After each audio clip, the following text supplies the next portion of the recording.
అందరికీ నమస్కారం. ఈరోజు మనం చాలా ముఖ్యమైన టాపిక్ గురించి మాట్లాడుకోబోతున్నాం. అదే ప్రెగ్నెన్సీ న్యూట్రిషన్.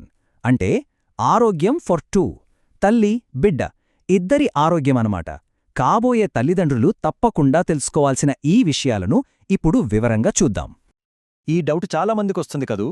మనమంతా ఇంట్లో వండిన మంచి భోజనం తింటున్నామని, పప్పు పెరుగన్నం లాంటివన్నీ తీసుకుంటున్నామని అనుకుంటాం.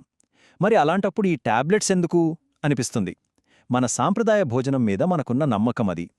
సరే, ఈ ప్రశ్నతోనే మన చర్చను మొదలుపెట్టి సమాధానమేంటో వెతుకుదాం.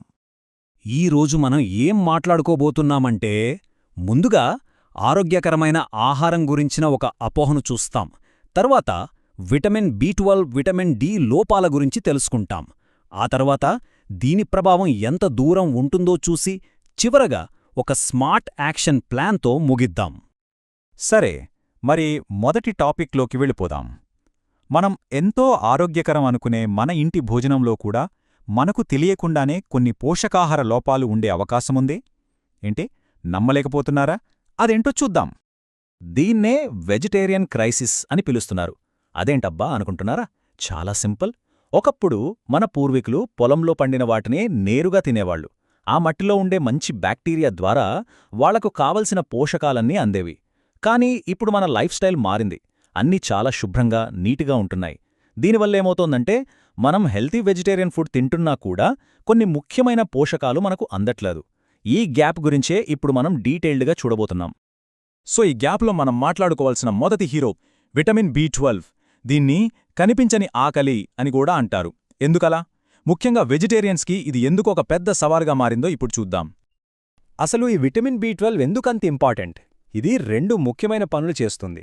ఒకటి, మన శరీరంలో రక్తాన్ని తయారు చేస్తుంది.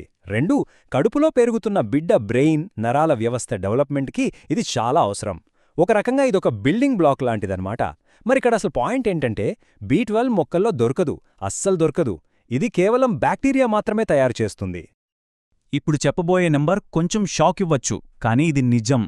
ప్యూర్ వెజిటేరియన్ ఫుడ్ మాత్రమే తినేవాళ్లు సప్లిమెంట్స్ తీసుకోకపోతే వాళ్లలో విటమిన్ బి12 లోపం వచ్చే ఛాన్స్ ఆల్మోస్ట్ 100%. ఇది ఎంత సీరియస్ విషయమో అర్థం చేసుకోవచ్చు. మరి ఈ లోపం వస్తే ఏమవుతుంది? తల్లికి విపరీతమైన నీరసం, ఎప్పుడూ అలసిపోయినట్లు ఉండటం, చేతులో కాళ్ళు తిమ్మిర్లు పట్టటం, ఒక రకమైన రక్తహీనత వస్తుంది. ఇక కడుపులో ఉన్న బిడ్డకైతే పుట్టుకతోనే వెన్నుపాము సమస్యలు రావచ్చు, ఎదుగుదల నెమ్మదిగా ఉండొచ్చు, బ్రెయిన్ పవర్ మీద కూడా ఎఫెక్ట్ పడుతుంది. సరే, బి12 గురించి చూశాం కదా. ఇప్పుడు రెండో హిడెన్ హంగర్ దగ్గరకొద్దాం. అదేంటో తెలుసా? Vitamin D. ఇక్కడొక విచిత్రముంది. మన దేశంలో ఎండకేం కొదవలేదు, కానీ విటమిన్ డి లోపం మాత్రం చాలా ఎక్కువ. ఇదెలా సాధ్యం? అదేంటో చూద్దాం. ఈ నెంబర్ చూడండి, 84%. అవును, మన దేశంలో ప్రతి 100 మంది ప్రెగ్నెంట్ లేడీస్లో 84 మందికి విటమిన్ డి లోపం ఉంది. అంటే దాదాపు అందర్లోనూ ఈ సమస్య ఉందన్నమాట. ఇది ఎంత పెద్ద పబ్లిక్ హెల్త్ ఇష్యూనో ఆలోచించండి. అంత ఎండ ఉన్న ఈ పరిస్థితి ఎందుకంటే 2 కారణాలున్నాయి.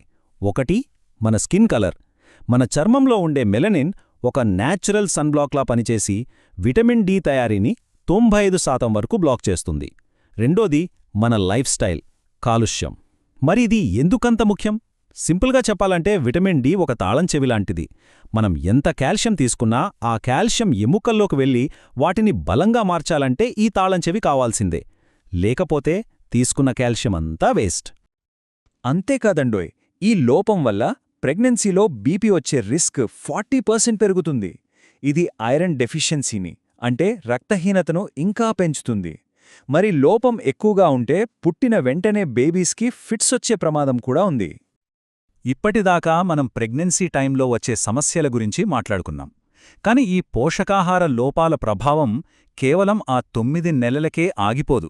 ఇది బిడ్డ లైఫ్ లాంగ్ హెల్త్ని ఎలా డిసైడ్ చేస్తుందో ఇప్పుడు చూద్దాం. దీన్నే ఫీటల్ ప్రోగ్రామింగ్ అంటారు. ఈ ఫీటల్ ప్రోగ్రామింగ్ అంటే ఏంటంటే, మనం ఇల్లు కట్టేటప్పుడు ఫౌండేషన్ ఎంత స్ట్రాంగ్గా వేస్తామో, కడుపులో బిడ్డ ఆరోగ్యానికి ఈ 9 నెలల పోషణ అంత స్ట్రాంగ్ ఫౌండేషన్ అన్నమాట. ఆ పునాది వీక్గా ఉంటే 30-40 ఏళ్ల తర్వాత ఆ బిల్డింగ్కి ప్రాబ్లమ్స్ వచ్చినట్టే బిడ్డ కూడా పెద్దయ్యాక షుగర్, బీపీ, హార్ట్ ప్రాబ్లమ్స్ వచ్చే రిస్క్ పెరుగుతుంది. అంటే ఈ 9 నెలలు వాళ్ళ లైఫ్ లాంగ్ హెల్త్కి ఒక బ్లూ ప్రింట్ గీస్తున్నట్టే మనం. ఈ ఇమేజ్ చూస్తే అదే కదా అనిపిస్తోంది. ఈరోజు మనమిచ్చే న్యూట్రిషన్ కేవలం బేబీ వెయిట్ పెరగడానికి కాదు, వాళ్ల జీవితకాల ఆరోగ్యానికి మనం వేస్తున్న బలమైన పునాది. ఓకే, ప్రాబ్లమ్స్ గురించి వాటి సీరియస్నెస్ గురించి చాలా మాట్లాడుకున్నాం. ఇప్పుడు భయపడాల్సిన అవసరం లేదు. వీటికి సొల్యూషన్స్ ఏంటో చూద్దాం. మనకు తెలిసిందాన్ని ఆచరణలో పెట్టే టైం వచ్చేసింది. ఇక్కడ డాక్టర్ ప్రశాంత్ చెప్పిన ఒక మాట చాలా ముఖ్యం. సప్లిమెంట్లను బేబీకి ఒక ఇన్సూరెన్స్ పాలసీలాగా చూడండి. మనం ఎంత మంచి ఫుడ్ తిన్నా తెలియకుండా వచ్చే చిన్న చిన్న గ్యాప్స్ని ఫిల్ చేయడానికి ఇవొక సేఫ్టీ నెట్గాంటివి. మరి ఎంత తీసుకోవాలి? ఇవేవో గాలిలోంచొచ్చిన నంబర్స్ కావు. మన దేశంలోనే టాప్ మెడికల్ ఆర్గనైజేషన్స్ అంటే FOGSI, ICMR లాంటివి ప్రెగ్నెన్స్కి రికమెండ్ చేస్తున్న డైలీ డోసేజ్ ఇది.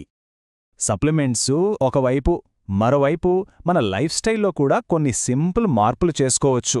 రోజూ కాసేపు పొద్దునపూట ఎండలో నిలబడటం, ఇంట్లో తోడు పెట్టుకున్న పెరుగు తినటం. ఇదొక మంచి చిట్కా. మష్రూమ్స్ వండే ముందు ఓ అరగంట ఎండలో పెట్టటం. చాలా సింపుల్ కదా, కానీ చాలా ఎఫెక్టివ్. ఇదిగోండి, ఇదొక సూపర్ టిప్. ఐరన్ ఎక్కువగా ఉండే ఫుడ్స్తో పాటు, అంటే పాలకూర, ఖర్జూరం లాంటి వాటితో పాటు విటమిన్ సి ఉండే నిమ్మకాయో, ఉసిరికాయో కలిపి తీసుకుంటే మన శరీరం ఐరన్ను గ్రహించే శక్తి ఏకంగా 300% పెరుగుతుంది. అంటే పాలకూర పక్కులో జస్ట్ కొంచెం నిమ్మరసం పిండుకుంటే చాలు, దాని పవర్ ట్రిప్పల్ అవుతుందన్నమాట. సో ఫైనల్గా ఆలోచించాల్సిన ప్రశ్న ఒక్కటే. మనం కేవలం ఈటింగ్ ఫర్ 2 అంటే ఇద్దరి కోసం తింటున్నామా, లేక ఈటింగ్ స్మార్ట్ ఫర్ 2 అంటే ఇద్దరి కోసం స్మార్ట్గా తింటున్నామా? కడుపు నింపడమేనా లక్ష్యం, లేక ఆరోగ్యాన్ని నిర్మించడమా? ఆలోచించండి.